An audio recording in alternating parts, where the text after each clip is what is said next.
আসসালামু আলাইকুম, কেমন আছেন সবাই? আশা করি সবাই অনেক ভালো আছেন। আলহামদুলিল্লাহ, আমিও ভালো আছি। আজকে ট্রেনিং করে আসলাম, তো রাতের বেলায় তো আমি রান্না করি। তো কী রান্না করব আজকে সেটাই আপনাদের সাথে শেয়ার করব। আজকে রান্না করব হচ্ছে শীতকালীন সবজি দিয়ে কাতল মাছ। তো এই যে আমি সব রেডি করে নিয়েছি, কাটাকুটি করে এখন রান্না বসিয়ে দিলাম। এই যে দেখেন পেঁয়াজ টেজ হয়ে আসছে। এখন আমি রসুন বাটা, তারপরে হলুদ, কাঁচামরিচ দিয়ে যেহেতু আমি তরকারিটা খাই, আমি গুঁড়া মরিচটা দিতে চাই না।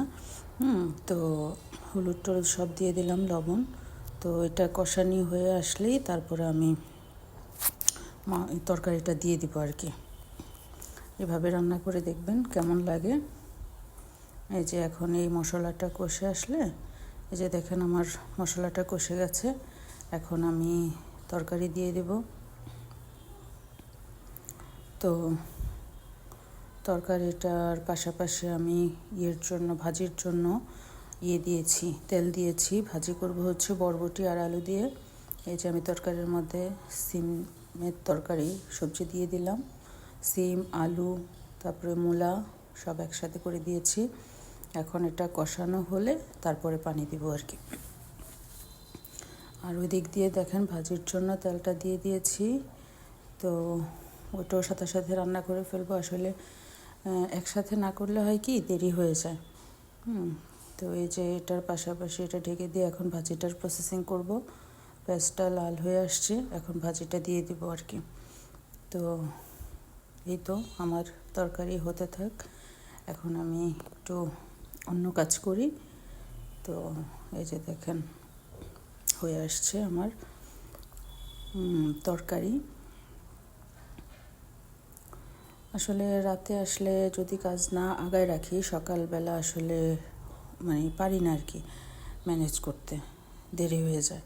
তো এই জন্য আমি আগের দিন রাতেই তরকারিগুলি রান্না করে রাখি। পরের দিন উঠে শুধু ভাত, তারপরে রুটি ভাজা, চা এটা করি আর কি। এই যে আমার কষে গেছে তরকারি, এখন পানি দিয়ে দিব। এই যে দেখছেন, একটু নেড়ে নেবেন। শীতের সময় কিন্তু এই সবজিটা খেতে আসলে অনেক মজা। শীতকালীন সবজি মানেই অনেক মজা, যেটা খেতে আমার মনে হয় সবারই ভালো লাগে। যদিও বাচ্চারা খেতে চায় না সবজি। এই যে পানি দিয়ে দিলাম। এখন আস্তে করে চুলা ঢাকনা দিয়ে তরকারিতে ঢেকে দেব। একটু পরে মাছ দিয়ে দেবো আর কি। এই যে ভাজিটাও নাড়া দিয়ে নিচ্ছি। তো আসলে রান্না হচ্ছে একটা আর্ট, যেটা মনোযোগ দিয়ে রান্না করতে হয়। রান্না হচ্ছে একটা শিল্প, যেটা নিখুঁতভাবে করা লাগে। এই যে আমার তরকারিতে পানি দেওয়া শেষ। এই যে মাছও দিয়ে ফেলছি। এই যে আমার ভাজি হয়ে গেছে, তরকারিও হয়ে গেছে। এটা আমার তরকারির ফাইনাল লুক। কার থেকে কেমন লাগছে জানি না, আলহামদুলিল্লাহ ভালো হয়েছে। আর রুটি বানানোর জন্য যে পানি বসাই দিছি, পানিটা হয়ে আসছে। এখন আটা দিয়ে দেবো, তারপরে রুটি বানানো হলেই আমার মোটামুটি রাতের রান্নার কাজ শেষ। আল্লাহ হাফেজ।